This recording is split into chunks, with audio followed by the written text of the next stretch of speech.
In last night's presidential primary debate, there was much to discuss on the foreign policy front. There's a war in Israel, a war in Ukraine, growing threats from Iran and North Korea.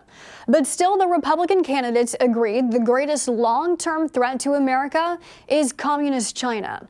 When discussing TikTok, the candidates were largely aligned to ban the app. But Vivek Ramaswamy says while TikTok may be the one in the spotlight, other apps and online services also pose national security risks for ties to China. We have to ban any U.S. company actually transferring U.S. data to the Chinese. Here's a story most people don't know. Airbnb hands over U.S. user data to the CCP. Now, that's a U.S.-owned company. Even U.S. companies in Silicon Valley are regularly doing it. With such an alarming claim, we wanted to look into whether Airbnb really does hand over U.S. user data to China. While it's unclear if Airbnb still sends users' personal information to China, the vacation rental company does have a complicated history with the country.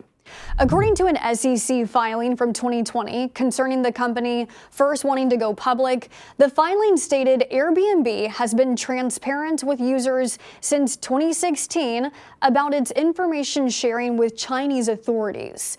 That year, Airbnb employees told the Wall Street Journal data on millions of its users has been shared with the CCP. Because of Airbnb's relationship with China, a top executive resigned from the company back in 2019.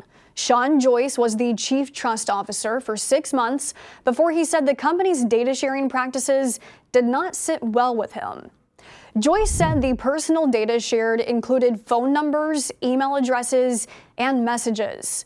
Joyce expressed concerns that data sharing would enable the Chinese government to spy on users and better anticipate guest movements and ascertain their travel itineraries and future locations. According to SEC filings, Airbnb said it could lose the ability to operate in China if it doesn't comply with the country's data sharing requirements. There was a lot on the line because at the time, its business was booming with near 400,000 active listings.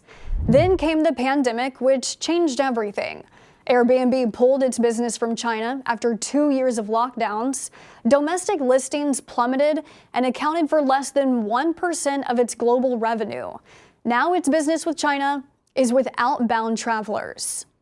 It's unclear if China is still receiving data from the company since Airbnb took down all listings in the country. But it is clear Airbnb still shares user data with third parties. We just can't confirm either way whether third parties receiving the data have ties to China. Here is how Airbnb's data sharing policy reads, quote, "We do not sell personal information to third parties. However, we may share personal information such as your location, listings you've clicked on or viewed, or your device information with certain third parties to perform targeted advertising or data analytics, which could be characterized as selling, sharing, or targeted advertising." To Ramaswamy's point, taking TikTok out of the conversation, there is a broader issue of U.S. data being accessible to the world. Earlier this week, we told you about data brokers selling personal information belonging to military members to unvetted buyers overseas. You can find that story at san.com.